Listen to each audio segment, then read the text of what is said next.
ਇੱਕ ਵਾਰੀ ਅੱਗੇ ਵੀ ਆਈ ਸਾਂ ਤੇ ਇੱਕ ਵਾਰੀ ਹੁਣ ਆਉਣ ਰਹੀ ਹਾਂ। ਅੱਲਾ ਮੇਰੇ ਬੱਚਿਆਂ ਨੂੰ ਬਚਾ ਦੇਵੇ।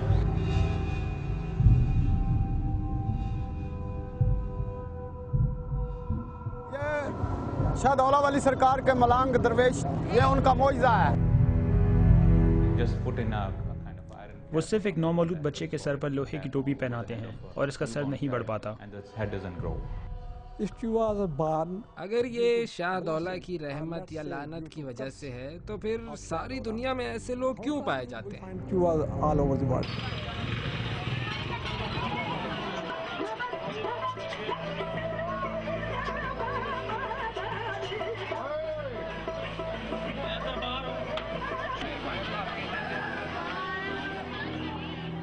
वो यही कहते हैं जी, आपने कोई मन्नत मांगी होगी, वहाँ पे मानी होगी, इस वजह से ये हो रहे हैं।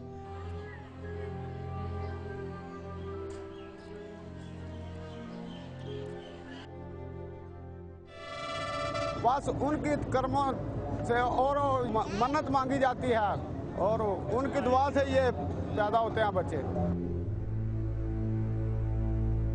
ਇਹ ਮੌਜ ਹੈ ਇੱਥੇ ਅੱਲਾ ਮੀਆਂ ਦੇ ਤਾਲਾ ਦੇ। एक औरत सी, उन्हें दुआ मंगी सी, और दुआ मंजूर हुई है। उथों यह काम बन गया।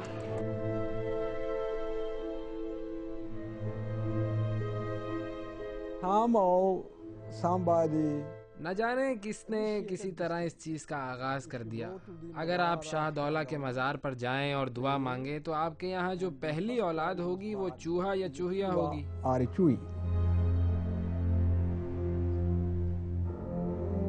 मेरी दुआ मंजूर हुई है तो मैं आई हूँ।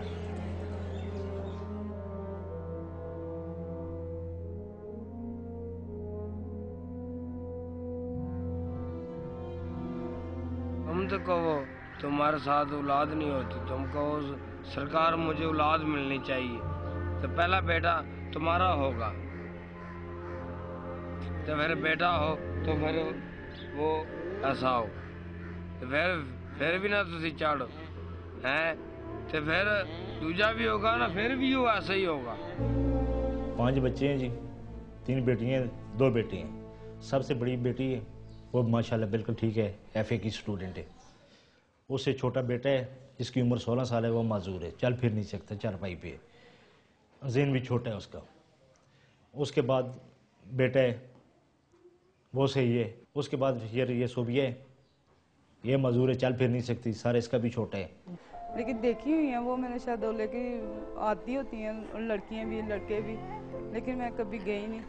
कह रहे थे इसके डैडी के किसी दिन हम लेके जाएंगे वहाँ पे, तो मुझे डर है कि कहीं वो राखी ना ले मेरे बच्चे को। During the partition day, there was a fellow. आज़ादी के दिनों में एक शख्स था सरदार खान। वो लाहौर में एयर कंडीशन सिनेमा बनाने वाला पहला आदमी था। उसके 3 बेटे थे और तीनों के सर छोटे थे। उनमें से 2 का तो इंतकाल हो गया और तीसरा, जिसका नाम सुबह सादिक था, वो आज भी जिंदा है और कारोबार करता है। वो शख्स ना तो कभी शाहदौला के मजार पर आया, ना ही कभी उसने वहाँ पर कोई दुआ मांगी, फिर भी उसके तीनों बेटे ऐसे निकले। लेकिन हमने ऐसी कोई मन्नत तो नहीं मानी वहाँ पे कि हमारी औलाद होगी तो हम चढ़ावा चढ़ाएंगे या कुछ ऐसे होता है ना, कोई ऐसी कोई बात नहीं हमारे यहाँ। वो मज़ार पर दुआ मांगते हैं और पहला बच्चा ऐसा हो जाए, पर दोबारा जाकर दुआ मांगते हैं कि अगला बच्चा ठीक हो। यही लोगों ने कहा है कि आप दरबार पे जाएं, इनको वहाँ पे दरबार पे ले जाएं, हाजिरी लगवाएं, अल्लाह ताला इनको शफा देगा। इसलिए हम गए, 3-4 दफ़ा गए हैं, लेकिन बस कुदरत को जो मंजूर है वो जिस तरह है उसी तरह ही हैं। Behind it, there is no fact. इसके पीछे कोई हकीकत नहीं है, ये सिर्फ झूठ और बनावट है। वली शाहदौला दरअसल एक इंजीनियर थे और उन्होंने माजूर बच्चों के लिए कई यतीम खाने बनाए हुए थे। वहाँ पर वो उन बच्चों का ख्याल रखते थे। हो सकता है कि उन माजूर बच्चों में से कुछ छोटे सर वाले या माइक्रोसेफेलिक हों, और वहीं से ये कहानी शुरू हुई थी शाहदौला के चूहे। From there, this story started, शाहदौला के चूहे।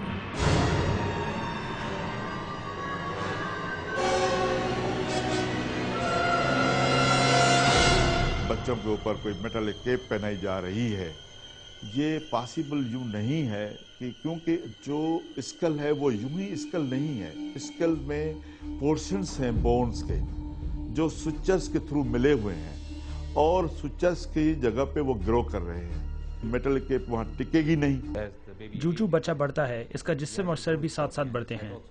अगर इसके सर पर लोहे की टोपी पहना दी जाए तो वो नहीं बढ़ेगा, लेकिन तिब्बी लिहाज से ये मुमकिन नहीं कि आप दिमाग की नशोनुमा को रोक सकें। मेरा ख्याल है कि इस तरह से बच्चे एक छोटे से सर के साथ बलूगत तक नहीं पहुंच सकता।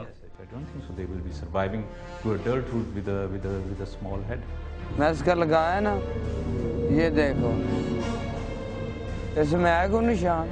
उसको जो with the passage of time he will feel severe headache and ultimately he will die.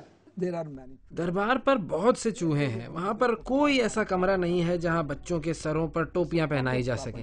वो एक आवामी मकाम है, वहाँ पर सब लोग आते जाते हैं। सबसे पहले भिखारियों के माफिया पर काबू पाया जाना चाहिए।